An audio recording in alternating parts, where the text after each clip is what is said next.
going, guys, and welcome back to another episode of What Do You Do for a Crust? Bit of an odd and special episode on this one. We're not doing a particular interview of a career, more just shooting the shit, chatting about a topic, and we're talking about pay versus pride, so the money compared to the job satisfaction, realistically. I do have a guest with me. It is still anonymous, but you can if you want, but it is still anonymous. Pressure's on.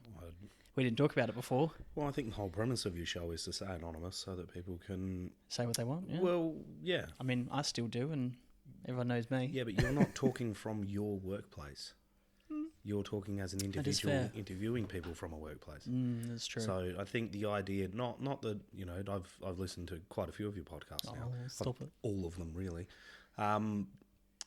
Yeah, not that anyone has said anything that could be used as defamation, but the thought of being able to say closer to what you feel without your management team. I mean, it feels very odd, doesn't it? I know we're already getting off topic, but, you know, you're going on the basis of, like, free speech and all that kind of stuff, yet everyone is very cautious of what they say, including myself. But, you know, no one wants to get in trouble at work. It is important.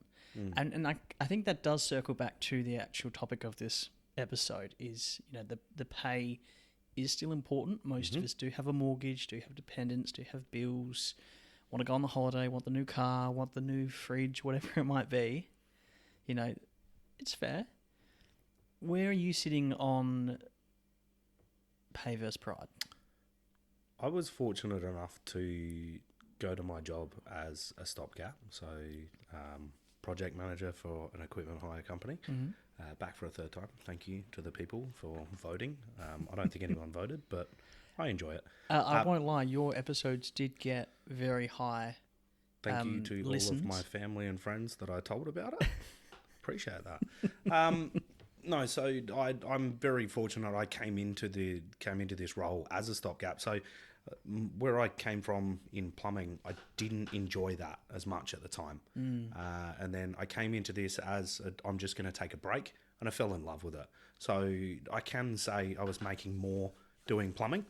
Fair. I dropped off maybe, it would have been close to 30% reduction in salary, wage. I mean, it is quite an important avenue for us to talk about this realistically because, you know, the intention of this podcast is that it's hoping to educate individuals entering the workforce, but also people changing careers. And you and I have both changed careers, both changed industries, realistically. It does result in a step back. You do, you know, either that's lowered earnings or you go re-education, so potentially more debt or less super contributions, all those kind of things. There's a fair bit involved there. I won't lie, my personal opinion is, yes, you do need to earn money. You know, the world is not free. I don't think money's a root of evil and all that kind of stuff, but it's almost, I think, and I'm going to sort of take the real fence sitter perspective here, which I know is a really shitty response, but I think it's an in-between. Definitely. So when I stepped away from plumbing, I wasn't enjoying it, but I knew I still needed to make money. Yeah. So at the time, I was happy to go into a role that was essentially delivering equipment and servicing equipment. I was washing things, topping up oil, checking things. I learnt a lot as well while I was doing it, and then it was delivering it. I saw that at the time as taking a mental step back. The stress was it was a stress relieving that's thing a very important while still making money. I had no intention at the time of staying there because it wasn't enough money. I fell into I'm actually enjoying this more than I thought I would, and now it outweighs the money. Yeah. So fast forward 14 years officially the other day. Congrats. Thank you. Fast forward 14 years and my pay is significantly more. And I do believe I earn more now than what I would have being a plumber working for someone else. Yeah. Not being an independent, you know, if I was a business owner, most certainly I feel like I'd be earning more money, but that comes with a lot of stress. But that's the thing. I was chatting to on one of the previous episodes that we've recently posted was a mental health team leader. And they were talking about how, you know, they're in a leadership role. And I did ask the question of is the extra work and stress worth the money? And it is a hard question to answer. And that's just one particular role in one particular company in one particular industry. So, you know, very not really a definitive answer by any means. But it does give me more understanding, and you and I talking about this, it gives me more understanding about those individuals that hit, I earn 80K and I'm happy. I earn what I need to earn, pays the bills, gets me the holiday every couple of years, bit of money in the bank. I'm set. I'm not going to move. Yeah. And there's nothing wrong with that. Absolutely nothing wrong with that. At one point when I had that switch into this career and then decided to stay, that was what I decided at the time. I decided, well, I'm just going to take a pay cut to enjoy more what I'm doing. Like I said in the previous one, I got bored, but that's just my nature.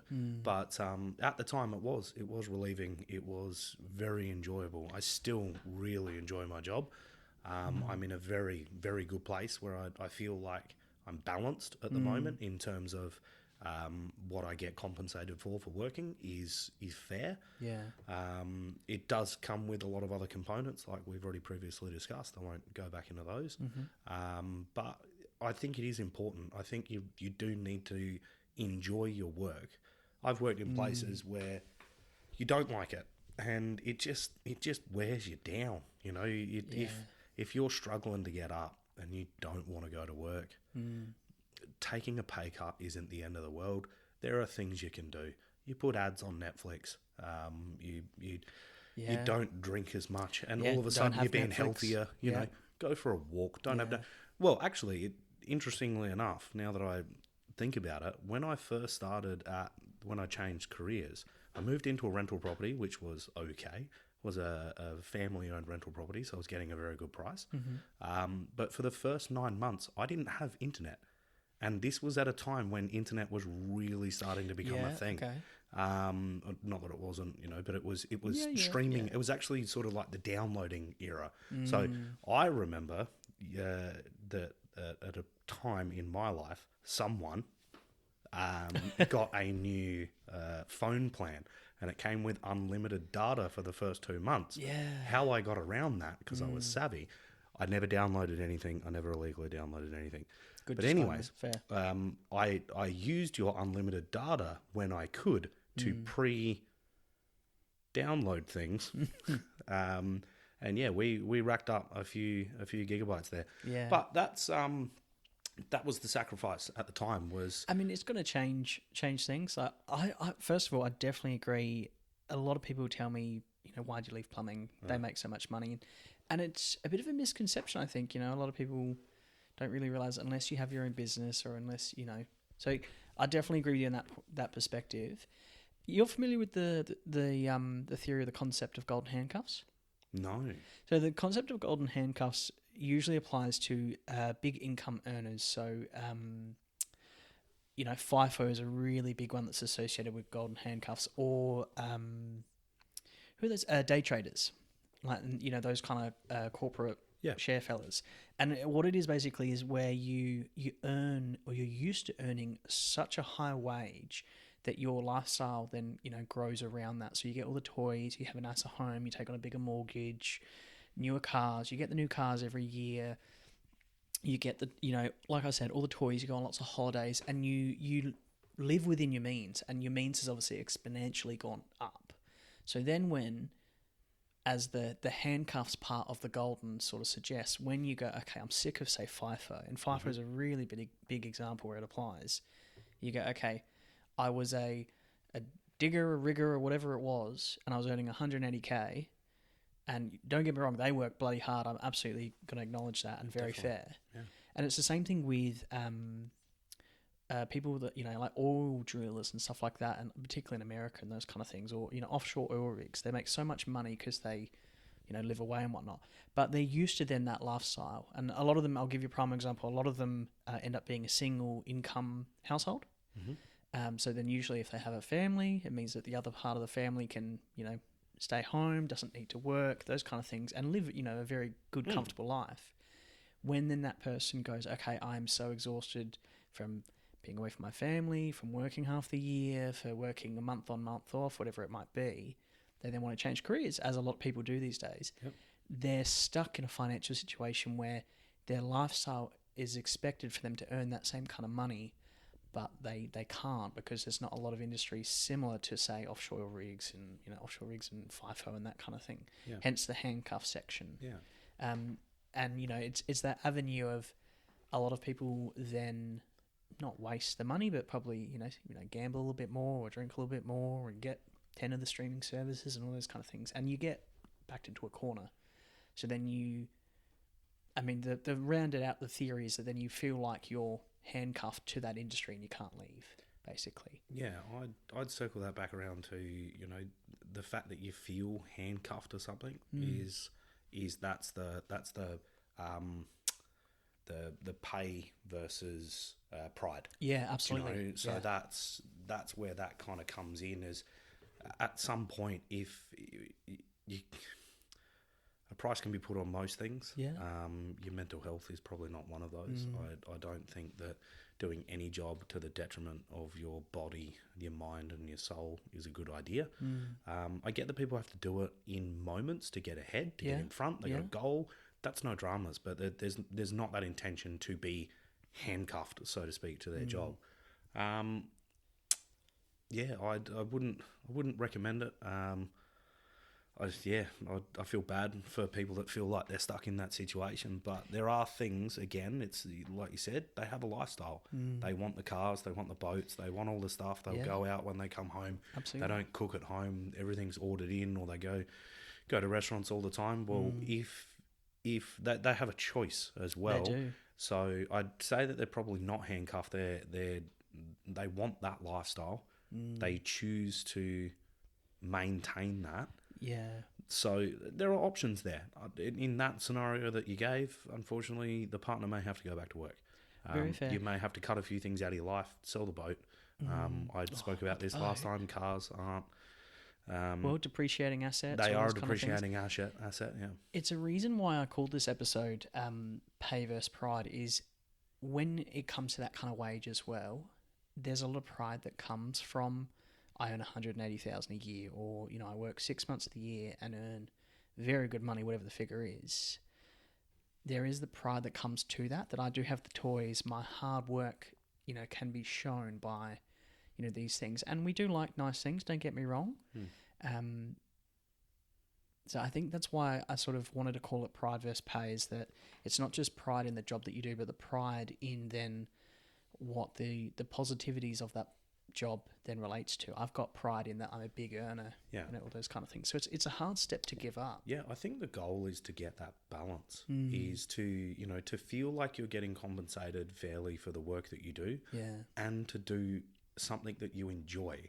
Does everyone love their job in their entirety? No, that's not a thing. It's not a reality. It's called work. They have to pay me to go there. Yeah, I do like money though, so I do sit in both camps on that one.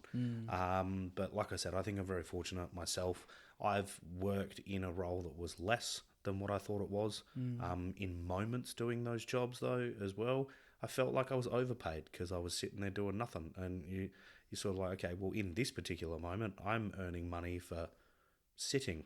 So, yeah, and you probably do get a little bit of a good sense of that. You do feel like that's a good thing. I'm earning a lot more than I'm worth in that moment. I believe that some people should probably go push a bit more. The fear of asking for pay rises and stuff that's a hard thing. It's definitely a common. Well, I mean, again, it is a work, so most of those are affiliated with the business, which then has a bottom line and all those kind of things. Yeah, and businesses are there to make money. Exactly. And at the end of the day, the businesses don't gain in capital by giving their money away either. So even if the business is doing well, you might be looking at it in the moment, but the business is looking in 10 years' time. Why are you doing well? Is it because there's one particular job that has a finite amount of time on it, and when that runs out, what are we doing next? So, from a pay sense, in moments in your career, you are going to feel like you're underpaid. In moments, you're going to feel like you're overpaid. Yeah. Like I said, it's just trying to find that balance. If you don't think you're getting fairly compensated for an extended period of time, I would encourage people to have that conversation. It is a very hard conversation to have. Can't be comfortable. Do you think it's a luxury for us to even have this conversation to a certain point? Because I would argue there's some individuals who, you know, the world has kicked them down and whatnot, and you know, everything's been a bit of a roll in the dice, and they've got to do the best with the cards they've been dealt. Yeah. And not a lot of individuals might get the choice to go, okay, well, pay or pride. It'll be, no, I have to do this for the pay because I've got people relying on me. You know, heavy is, you know, a lot of weight on their shoulders. Yeah. Whether it's they've got a couple of kids or they, you know, maybe have a sick family member or something like that. You know, sometimes we can't. Our pride might not even come into it. You know, okay, I know I have to work. Yeah, I have to do this. You know, you always hear those stories of, you know, a single mum working 2 jobs and has to give up so many things, or even just her time. Yeah. To then, you know, make sure that, you know, little Timmy's got new cleats for soccer or whatnot. Yeah. So what I'd say to that though is that in a lot of those scenarios, if you break down the work that person's doing, there are actually other roles out there that earn more money that can help with lifestyle. People don't want to do them. So generally speaking, either the harder the job is, or the more qualified, or the less likely someone wants to do that job, you're going to get paid more money to do that. Great example of that is like a septic truck driver. Not a lot of people want to suck up septic. They get paid pretty well. Not great, not amazingly well. I think, they get decent money.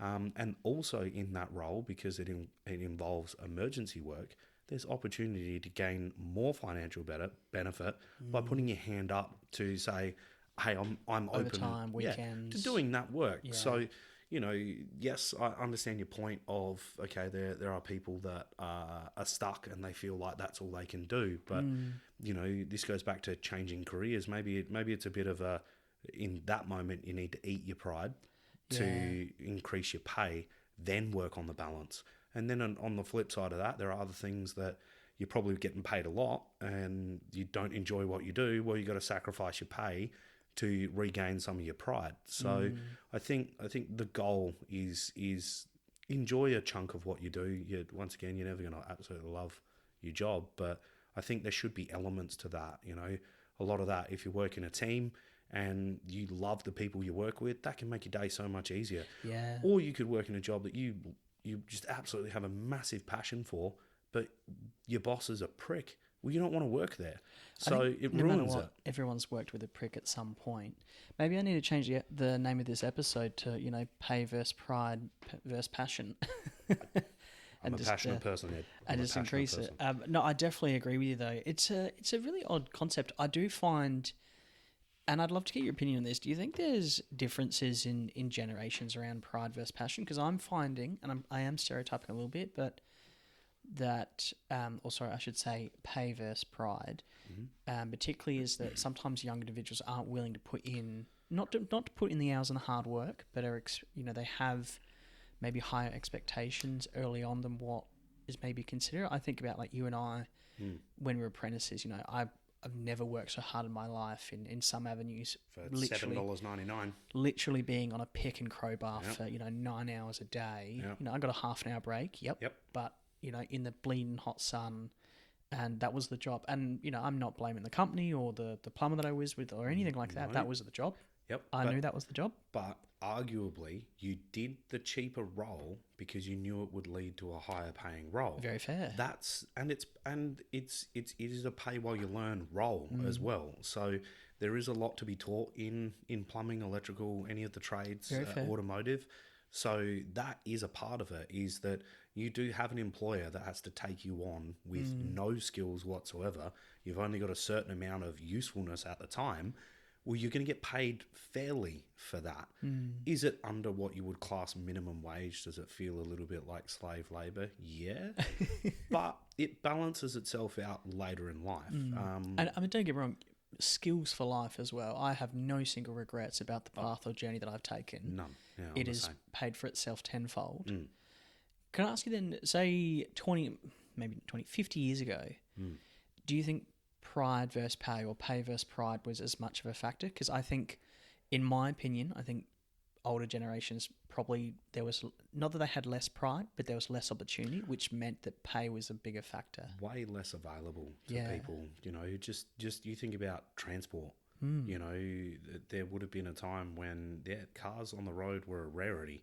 So getting from one place to another wasn't a simple task. Yeah. So you took the roles you could get. You took the jobs that you could get. You worked within your industry. If you were in a port town, you worked on the wharf. That was just kind of what it was. Yeah. But now we're spoiled for choice. I mean, It seems like industries have grown bigger, or there's more jobs, or everything's bigger and more complex. Yeah, well, we know a person that works for a company in Australia, and they do it remotely from Europe. Yeah. So that is an option now that was never an option 50 years ago. That's fair, yeah. And, you know, in particular in that role, you know, that used to be something that where before the digital technology, you had to be there. Yeah. So, you know, now times have changed. So to sort of get back to the point you were saying of like, you feel like younger people may have a difference of opinion or whatnot, I think they're burdened by the fact that there is so much choice. But what they probably fail to see is that you're not going to love everything you do. I think as generations have gone on, the harshness of reality has been coloured a bit more rose as it goes, because we're trying to, as a society, we're trying to let minds develop and grow and be innovative. Unfortunately, it doesn't work for everybody. Not everyone can do that. Not everyone can be the next Rembrandt. Like, it's not, it is a very select thing. We're trying to teach all of our children that they can be the 1%, but they can't, because we still need 99%.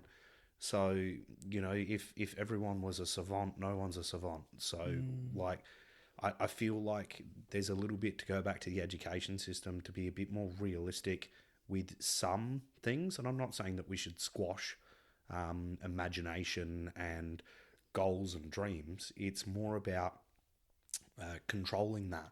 If someone goes, hey, I want to be the Prime Minister. Yeah, awesome, man. You could be the Prime Minister, and we can help you get there, and we have to do it, but it's a long and hard path. Yeah, you know, yeah. A lot of those people go, oh, cool, this is the Prime Minister's getting paid hundreds of thousands of dollars. Yeah, no worries. He's the Prime Minister. He's got a tough job. Whether he's right or wrong, doesn't matter. But to get there would have been a point in his career where he was volunteer working for one party or another, earning no money. And people don't see that. He or she would have been putting up flyers and, you know, giving up their weekends and all that kind of stuff. And they were saying, vote for my party for someone else. Yeah. So, you know, people miss that. They see the end goal and they go, why can't I get there? Why can't I be that one? Instagram famous is also a really good one as well. They go, hey, this person got 4 million likes.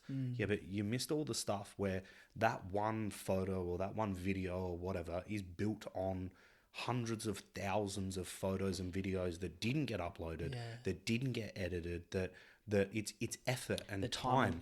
People just assume that they can snap a photo and because they look good or they said something that they find funny, that they're going to become famous. Then they get shitty when they don't. So, you know, I think that society has probably told people that their value can be more without giving them the reality of the work they have to put in to do it. That's very fair. I would definitely agree. It's harsh because I have a child. I don't want to not tell him that he can be whatever he wants to be, but it is a part of my role as a parent to harness that. And at the end of the day, let's say if he goes, I want to be an AFL star, but he has no right foot and he is right-handed, if he just can't kick a ball, at some point I'm going to have to tell him. I don't think it's fair on him. Might not be in the cards. To say, yeah, you can do it. You should be this. If you put your mind to it, you can do anything. Unfortunately, there are just some things that people can't do. I'm not a singer, right? I'm not a dancer. I'm definitely not a dancer. It's more of a singer than I am a dancer. But in both of those fields, I will not succeed. And I know that. But I feel like we're teaching generations to come that they should fight for their worth, but we haven't taught them what their worth currently is. There are people that fought for years to get into the position that it's a very interesting concept you raise. I'm hoping to get a few younger individuals on the pod just to pick their brain about... Well, younger, I'm sorry. You are young, but Thank younger, you. entering the workforce. Don't let these greys fool you, mate. I'm they're still not young. greys, Young that's at right. heart. Silver I'm always looking fox. for an adult. Don't you worry. It's I do very much looking forward to having them on because I remember being young, and I still now very much struggle with what I want to do, and that's part of why this podcast is a thing now. But I never, if you ask me in school, hey, would you be doing this? And I don't make any money, this for clarification, but, you know, I'd never thought that I'd be trying to host a podcast and get something going and all that kind of stuff. Very rare. I didn't even think that was podcast wasn't even a thing back in the day anyway. It was the radio and that's about it. Yeah. I do wonder if it's the same pressures at school now, or even not at school, but just for younger individuals, even for individuals that are in the workforce and then wanting to change careers. But it is a big step. It is hard. I don't know where I'm going with this, but I just was thinking through it. I left school early. I found up until the point where I left, no one was trying to push me into anything. I left at year 10. For reference, I actually had to be signed out of school early. The government had to release me because I left when I was 15, and I did my last exam on December 12th, if my memory recalls, and I started my first day of work. I signed up on the 13th and started my first day of work on the 15th of December. Because there was no time to waste, It was the sooner you get in, the sooner you get it done. You can start earning some money and decide what you want to do. At the time, I didn't want to be a plumber. I didn't know what I wanted to do. I hadn't really had the discussion. My parents had decided, because I didn't go to school, they were a business owner. They owned a plumbing business at the time. They decided it was cheaper to pay me my apprenticeship than it was to send me to school for something that I wasn't doing anyway. I wasn't going to school. As soon as I went to work, I never missed a day because I loved it. That's where I need to be. I had to be working, had to be achieving something. But what I noticed with my friends that went into year 11 and year 12, they sort of got into year 11 and they were told, well, you need to decide what you're going to do now. Yeah, absolutely. You need to decide. You've got 2 years to get your grades 100%. To a point where you can go to uni. In year 10, so I was that person who went, from start to finish for school. And even in year 10, even somewhat early year 9, it was, okay, you need to start picking subjects in your later years of schooling to then prepare you for your interests and pathways and whether and then already they're talking about your scores to then get into uni and that being a pathway and all that kind of stuff. And it felt very trade or university. That was literally it. Yeah. So you're not trusted to drink. You've only just been given the license to operate a 1-ton vehicle. Yeah. And they go, now decide what you're going to do for the rest of your life. Yeah, that's going to define. But that's where I think your first job is exactly that. If you stay in the one career the whole time, no worries. You're a unicorn. That's amazing. Like it's very rare. I don't see issues with changing roles. I don't see an issue with chasing wage or chasing salary for a goal. I think if you're just trying to make money just to make money, I don't think that works out for a lot of people. That's where they get themselves a bit stuck. They if you don't have an attainable place where you want to be, and that doesn't need to be huge. It could just be as simple as in 3 years' time, I want to save up enough for a house deposit. For me to do that and live where I'm living in my conditions, I need to earn this much. Yeah. So that's where you start making those decisions of, okay, in this particular scenario, salary is more important than the pride, the passion in my job. When you get to later in life, you've built up your skill set. You could probably dial it the other way a bit more, where you go, well, actually, now I can afford to enjoy my job more. The good part about being young is you can probably take a little bit more physical and mental abuse. I hope. I mean, there's different stresses at every stage of life, and yes, you might have less dependence or less financial commitments and all those kind of things, but it's still, you can't be, and there's a lot of societal pressure. You can't be, surfing every day of the week and living on the beach and not doing it because then you're a bum. Unless you're Kelly Slater. Well, and then, you look at that pathway. Well, he also has a job as well, by the way. It's not just surfing. He has to market himself. Well, sorry to tangent into Kelly Slater for a second, but people miss that. What they see is a guy who surfs every day, but he doesn't. He's also on a diet and he's got a trainer and he has to be really disciplined, all of that stuff. He has sponsors. He can't be seen doing or saying things within the public eye. So people, this goes back to that. Everyone goes, oh, but he just makes millions surfing away. I'm really hoping it's actually his name's Kelly Slater. Cool, because I know nothing about surfing. But people miss the all the for work. that salary. Yeah. There's X amount of work that had to go into it, and you have to be willing to put in that effort. You have to suck up your pride a little bit and just go, cool. This is not the fun part. What you think he went, I'm going to get into surfing so that I can do marketing all day. No, Yeah, he just wanted to do surfing. He's the sales. He's the thing that He's the marketing. face. It's that avenue. Then, if we're looking at then pay versus pride, I would argue, pride is around. I was always told when I was younger, follow your interests. Yeah. But, like when I was 15, 16, 17, 18, I liked surfing, mountain biking, BMXing, skateboarding, soccer, cricket, computer games, reading a book. I even liked Where's Wally at that point. Who doesn't like Where's Wally? I love that. There are certain that pages I still haven't found him. Anyway, my point is, though, is that, you sit there and you go, well, follow your passion.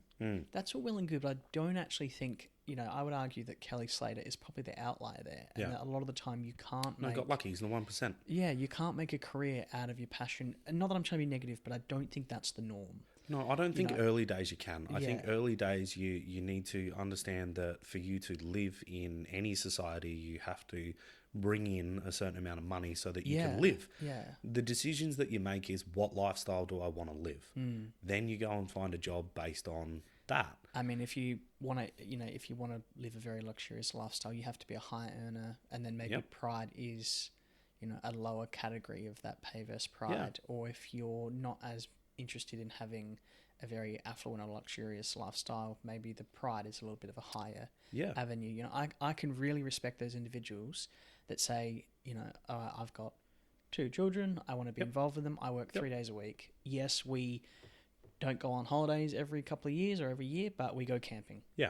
And you go, okay, that's a lifestyle choice. Yep. And I can absolutely, I've got some colleagues that I work with that I really, really respect and are incredibly knowledgeable and very good at what they do. And a key intention for their life is that I walk my kids to and from school. Yeah, that's nice. And that is lovely. Yeah. And I don't think a lot of people can actually get to do that. And I get quite jealous because I think that's just a really lovely, one of my goals. Things. No, but that's one of my goals. And very, very nice. The reason I work so hard now is so that I can do things like that later. So the hard part is that I also feel like that I'm missing things in my child's life now. Yeah. And you got to weigh that up. And it's, well, what do I want? Do I want now or do I want later? I can't have both. No, which whilst sucks. maintaining win a the lottery. lifestyle. Just win the lottery. If we want to be, I would love this podcast to be sponsored by Cross Lotto. That'd be great. Yes, Saturday Cross Lotto. I believe the odds are significantly better than the other ones. Yeah. So can I ask you then, pay versus pride? Gamble responsibly. Gamble responsibly. Yeah. Can I ask then, pay versus pride?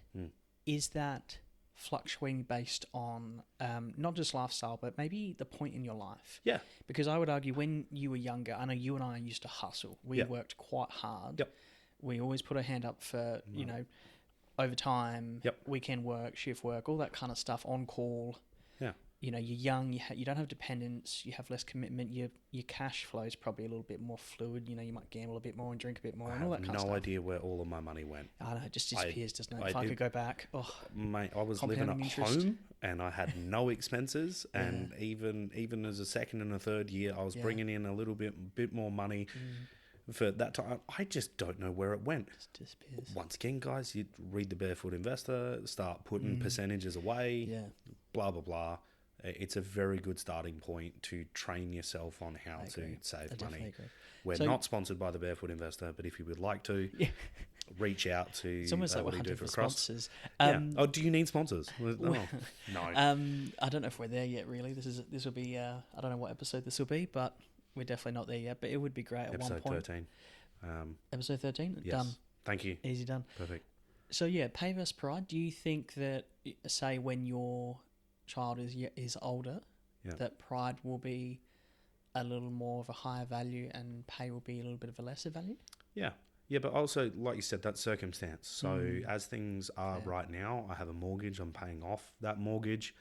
At one point, I will own the property, I hope, or we'll sell and we'll go somewhere else or whatever. But my financial security will continue to increase. Well, as my security increases, my likelihood of taking a step back increases also, because I don't need the money as much now. I would rather spend the time. I'd rather be with the people. I'd rather do the things I love doing. I'd rather go play golf.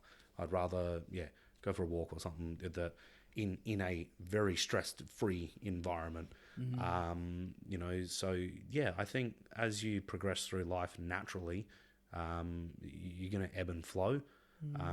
But I think certainly when you're probably getting past 40s, things will start easing up a little bit. I mean, so I'm not 40 yet, God, but I bloody I am hope so. fucking hopeful. I hope swear. things. I think 30s is hard. I think, you know, I think that's because it's still new. You're still starting a family, which sounds odd because 50 years ago you would have started a family when you were 20. It's I think amazing how much things change in such short time. The economy, you can't. Well, you can. There are people out there that are doing it, and they do it tough early days. Yeah. Pay versus pride. They went and got a job so that they could support their family, and the downside to that being a young family, being less skilled with less opportunities available to them because they are younger, means that they would have missed a lot of time with their kids, or they really cut back on a lot of things, and maybe one of, if not both, was fortunate enough to stay at home because childcare costs more than you can earn. Yeah. You know that this popped up on social media for me early in the week, and I had a real good chuckle because I thought it was hilarious.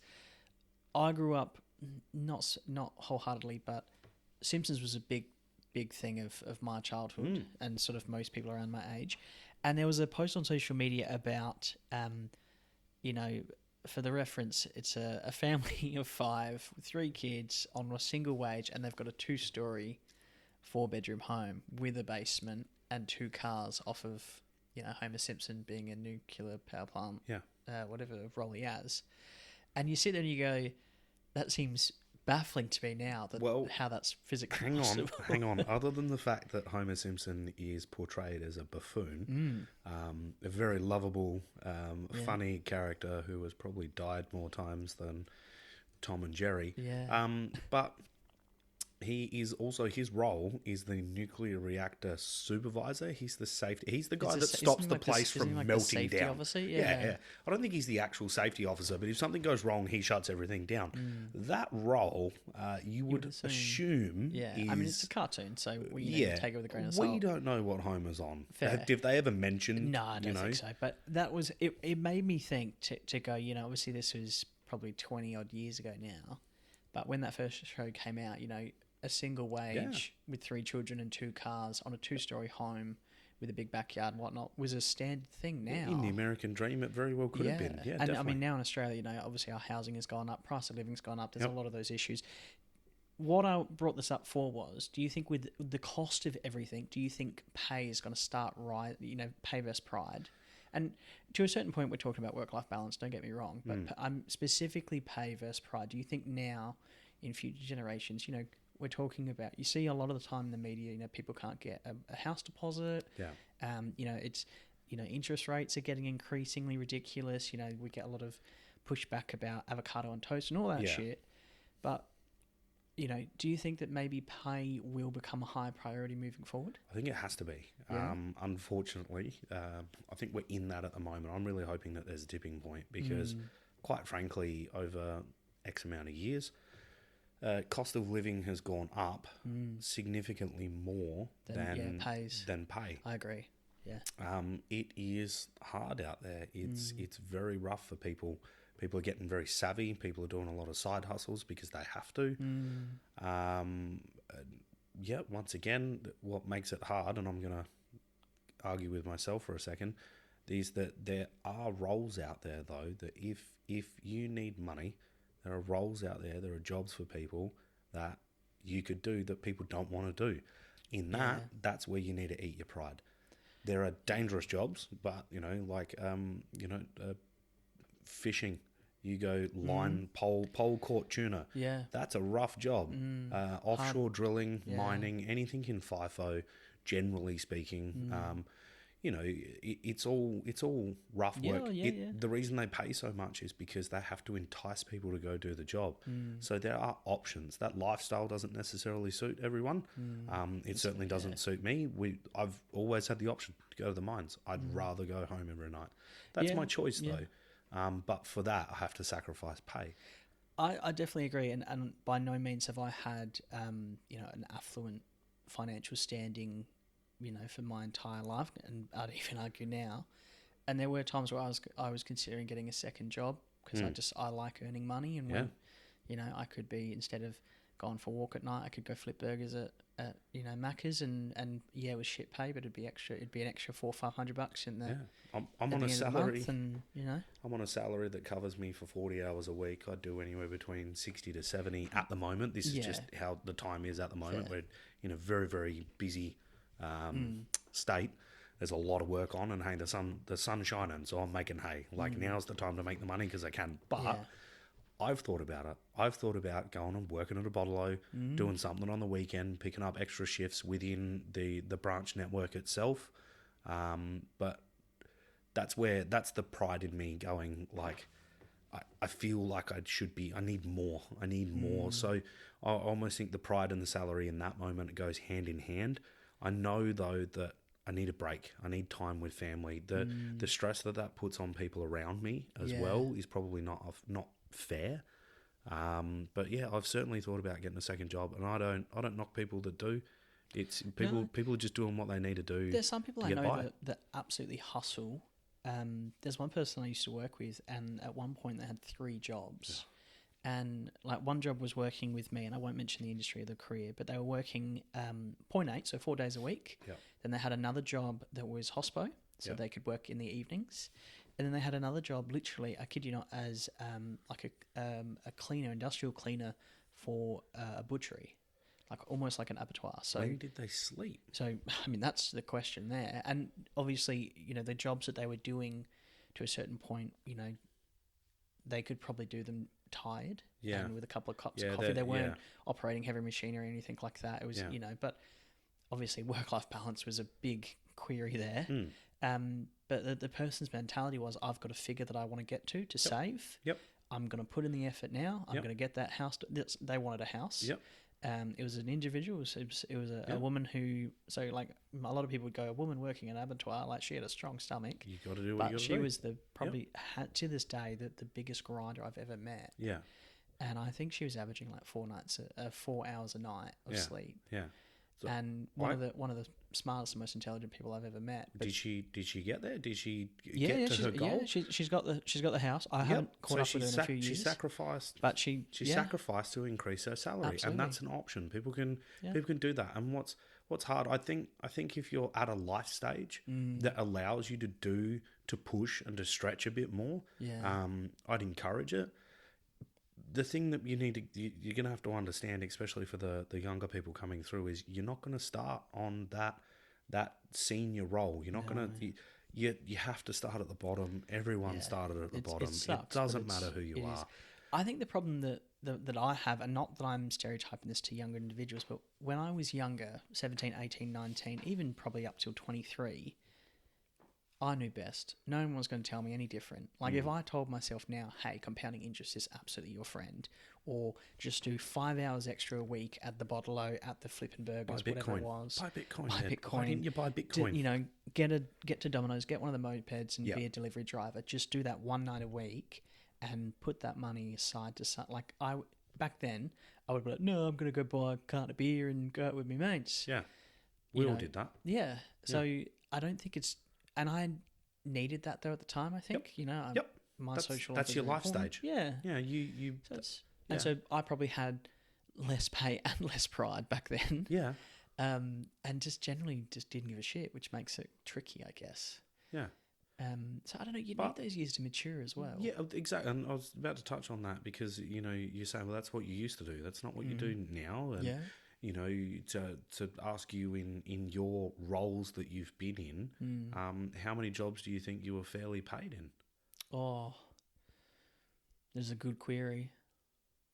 Depends on the sector. I know you've had a few jobs as well. You've moved around a little bit yourself, and it's in one sense or another, it has worked out for you. I do feel like where you are now, you thoroughly enjoy that industry, that sector. But I'm sure there'd be times, I know you worked at a bottle-o as an example at one point. You were doing that while you were studying at uni.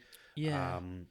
I'm sure there were times where you were going, this isn't enough. It's not enough to be here at 2 a.m. Yeah. trying to usher drunk people out the door Yeah. because they don't understand what's going on, trying to and I can't serve them. break up fights, Yeah. getting glassed. Yeah. Yeah. So at that time, I'm going to guess you were probably 22 to 24, somewhere around that.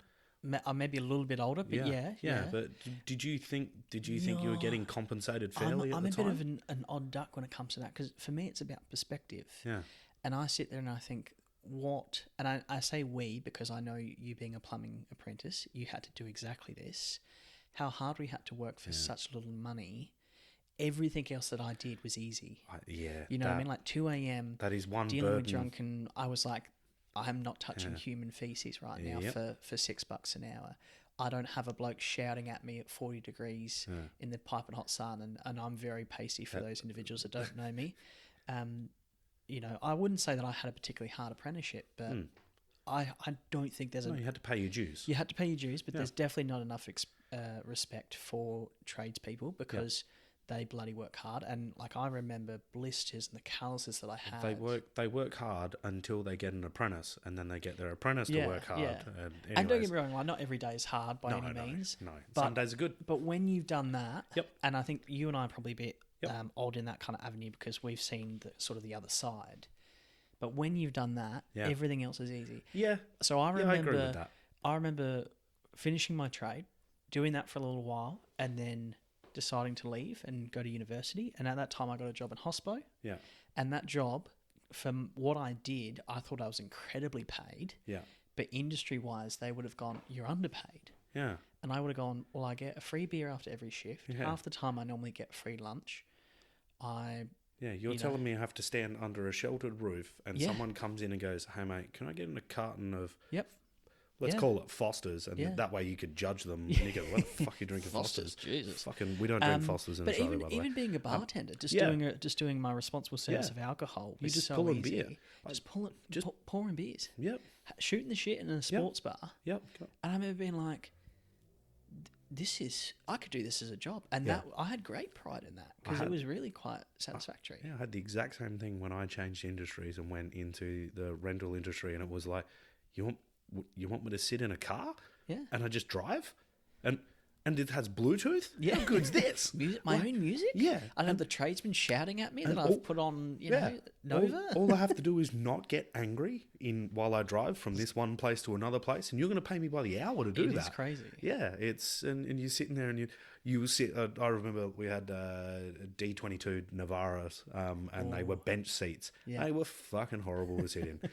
I remember sitting in and going like, this is awesome. This is great. And the people that I'm working with are going, oh, these are crap. We should get better use. We should be doing this. I'm going, really? Like, I don't, what's the problem? Yeah. You know, and I don't want to take away from, I've said this in a previous one, my 10 is different to someone else's 10. Yeah. The hardest day in my life is always going to be different to the hardest day in someone else's. And vice versa. And vice versa. Yeah, exactly right. And their biggest challenge might not be mine. I might find something that they find really hard, easy. And then on the flip side of that, you know, they go through a struggle that they just breeze through. And I absolutely, just can't, and need more support and so on. But yeah, I do remember thinking a lot early days of going like, you guys don't know what hard work is. And yeah, we would go deliver road barriers. They weighed 70 kilos when they were empty of water. They were never empty of water. So you were essentially pushing around a 100 kilo sled, and you would do multiples of those. And this is back before we had crane trucks to do deliveries. It wasn't as viable to use a crane truck. Safety wasn't as big a thing. So you're lifting these 100 kilo barriers onto a trailer, and then you'd have to double stack. So there's two of you lifting a 100 kilo barrier above your head, trying to slide them onto a trailer. And yes, they were hard days, but that, in comparison to some of the other stuff I've done, that was a physically hard day, not a physical and a mental hard day, or I didn't have to do something that I just detested. Yeah, or that was one job that maybe took you 3 hours, exactly. but it wasn't the entire day. And you know, I hear one of my favourite lines in my industry is going into the branch and you're talking to someone, and someone will go, I've got white line fever. I'm going, I'm sorry. and they go, I've White just line been fever. white line fever. So they've been driving for so long, Oh. they've just got that white dash, that white line fever. And I I'm haven't going, heard of that. yeah, it's a thing. Maybe a bit more in the trucking industry, or Okay. in a bus industry maybe. But I should have asked the truck driver that I interviewed about that. yeah, Okay. but they go, I've got white line fever. I go, mate, I don't think you understand what you've just been paid to do. Yeah. Because the vehicles that we drive now compared to what we drove 10 years ago, I'm talking things with air cushion seats. They've got lumbar support. Aircon, Everything's power steering. everything's an auto as well. Yeah. There's no manuals. Oh. There's no effort. Yeah. You basically just tell it where you want to drive, and you kind of have to steer a little bit.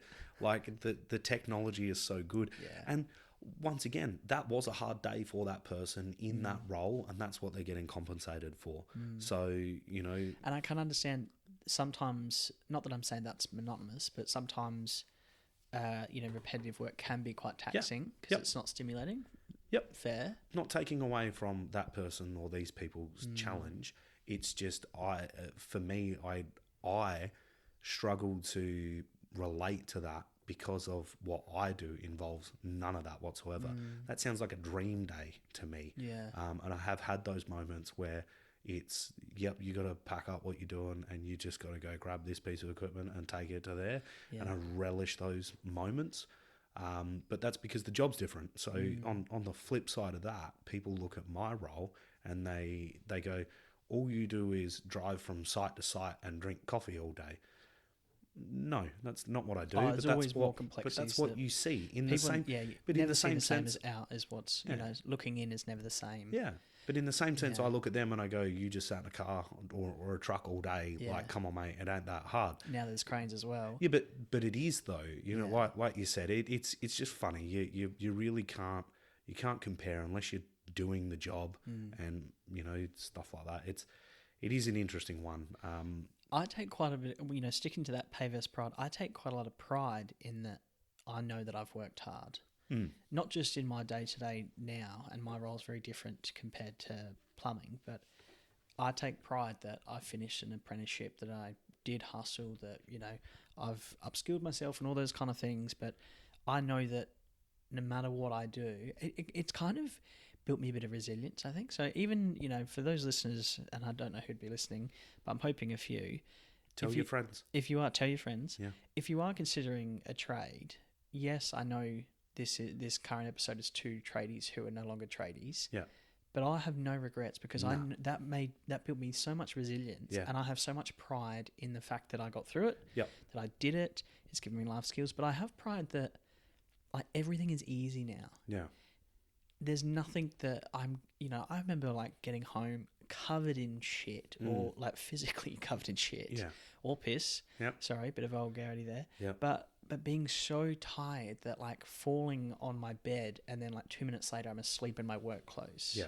I hope you wash your sheets as well. I probably should. Yeah, God knows, probably not being a disgusting young male Yeah. at the time, but you know what I mean? I have quite a lot of pride in that. I do know what you mean. Everything else now is a piece of piss. Yeah, it was a physical job that had quite an element of stress in it as well. Yeah. In particular on the maintenance side, when you're trying to, when you've rocked up at someone's house and you go, right, I'm billing you from when I left my last job, by the way. I'm on the clock, right? And I can't fix this, or I'm really struggling. And you've got 4 other jobs waiting. Well, there's also that, Yeah. but for me, it's I'm trying to help the person as well. I've just always been like that, and I sit there and I go, the longer this takes me, the more I'm charging this person, Yeah. and I actually feel bad because this should be simple. Obviously, you're getting compensated because that's the work that's required. Yeah. That's also where it comes into as well. More experienced tradesmen should be paid more money, and just if I can touch on that real quick.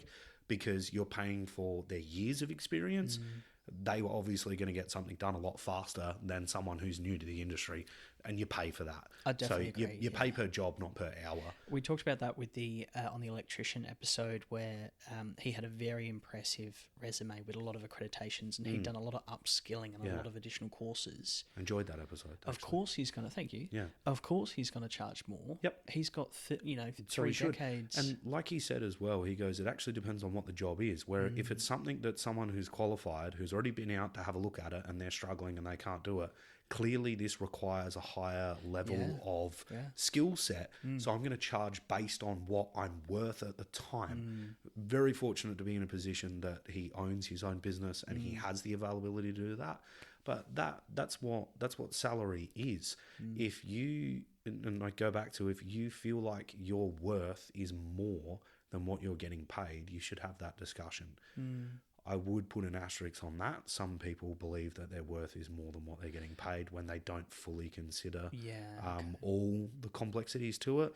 That I find, generally speaking, comes with age and experience within any industry. As you get older, you start to just learn more and more. Every day you're always learning more about how business works, and you take that with you. So... Excuse me. You're right. It's a lot of talking. You've done well. Thank you. I'm terrible at talking, by the way. It's something that I've just been shocking at my entire life. Is it hard to hear sarcasm through your podcast? That was sarcastic. Even yours might have been just a touch on the nose. But it's the harsh reality of the workforce is you got to be in it. Yeah. You got to do, the more you do it, the more skills you gain, that's where your salary will increase. Work-life balance is super important. And I am going to say something that may actually offend people here. But I feel like as you get older and you progress through life, your life becomes more. You get more in your life. There's more things. Family grows, interest grows, hobbies grow. Yeah. Your commitments become more as well. So when you're younger, it's not to say that you don't have a life. I'm not saying that at all. It's just that wedge of the work-life balance, you can take a bit more off of that to increase something else. Yeah. So when you don't have other commitments, you can change the wedge of work to be larger to offset the fact that you don't have those commitments. I agree with you. And as you get older, it forces that life balance. So it's three. So it's not just work-life balance anymore, is it? It's work-life home, work-life personal work. There's another. I think they've added a third. I'm honestly not sure.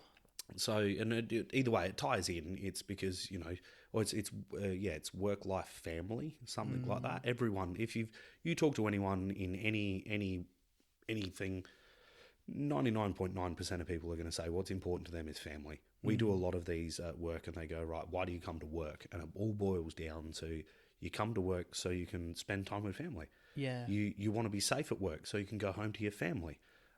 You want to progress in life so that you can build on your family, and whatever that means.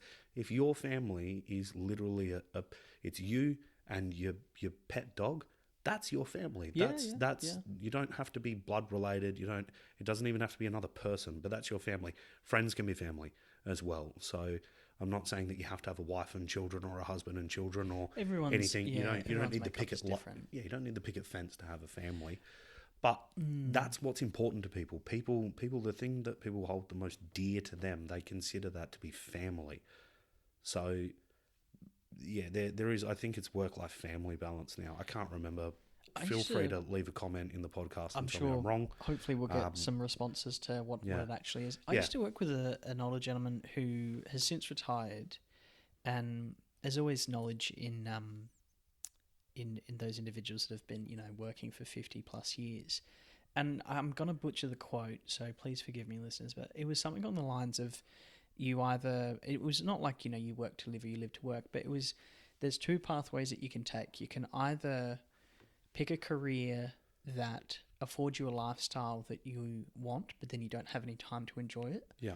Or pick a career that gives you the time to enjoy your lifestyle, but then you have to work towards that lifestyle. So as in, you can't have it both ways. Yeah, it feels very similar to that.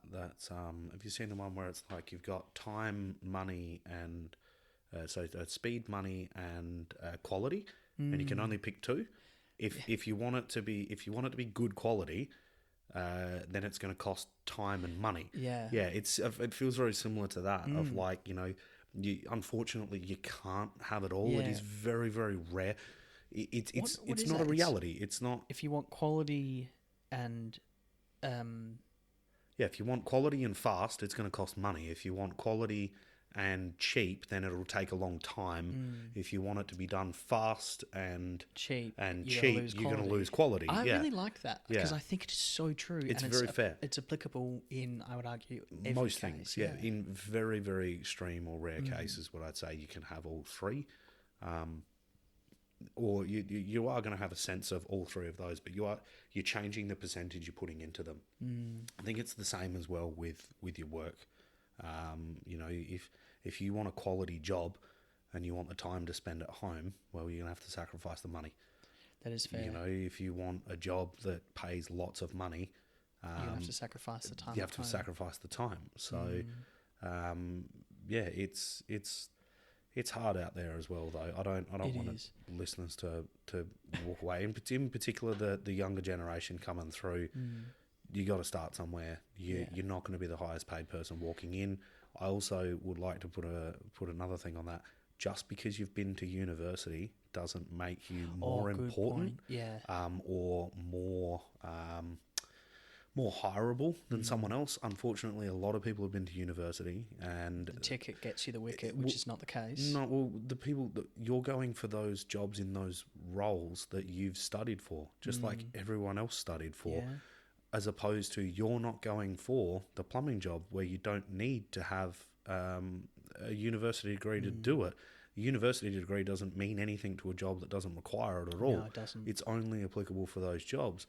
The other thing I'd say is, especially listening to your podcasts, there's the majority of jobs. There are higher paying jobs. Truck driver, as an example, he said you could go up to, I think he said 180, something like that. And obviously, that's the amount of time you put in is the money that you get out of it. That's probably the same in every industry, by the way. But 180, that at the highest end is higher than what a frontline worker in paramedics was earning. Oh yeah, I think they went to uni for a long time as well. Talking to him off the cast afterwards, I'm pretty sure he was saying it can go up to like $250,000. Oh, easy, yeah. It just depends on, like, you can buy your own, own your own rig and long haul. And the uniqueness, that kind of avenue. The uniqueness of what you're willing to do affords you more money because no one else is willing to do that. If you want to do trips that take 13 days, you're going to get paid more money because no one else wants to drive for 13 days. You might end up on one of those TV shows. The TV show? Outback Truckers. Yeah, I love that show. Ice Truckers. Ice Truckers. I was thinking about Deadliest Catch before when I was like, those jobs that people don't want to do. Yeah. You go Instead out. of being a TV star. Yeah, but they earn more money because they struggle to find the employees to do the job. Oh, well, no one wants to be away from their family, for months at a time or weeks at a time. Yep. That's, like you said, it's if you want the money, you have to give up the time. Yep. Yeah, for sure. So we're just ticked over an hour. God, I'm sorry. No, don't be sorry. I know they're supposed to be 45 minutes. No, it's all good. It's been a good convo. It's been really, really good. Thank you. I think we definitely need to get you back, and we might make this a regular thing because I think there's a lot there to unpack. It could be the value of uni versus trade background or different pathway. So I really want to chat with you about side hustles as well, because we mentioned. I was about to say I've in a younger space I've had probably 2 that are noteworthy in a side hustle. Yeah, definitely love to come back. Awesome. Yeah, I'd encourage if your listeners do want to leave a comment as well about something that they want to hear from myself, more than happy to bring that up in a space as well. Nice. So I'm absolutely loving the podcast, by the way. Stop it. It's fantastic. Gets you everywhere. Thank you. And you got me a beer as well. I did too. I'm very appreciative. You got to stop telling people you're drinking on these, right? Because it just makes me thirsty. It's nothing but authentic. Let's say that. 100%. So I get that. I love what you're doing. Speaking of side hustles, like you said, it's not monetized. You're doing it as a passion thing at the moment, and I'm appreciating your passion in this because I'm enjoying it. So thank you very much. No, thank you for having me. Thank you very much. All right.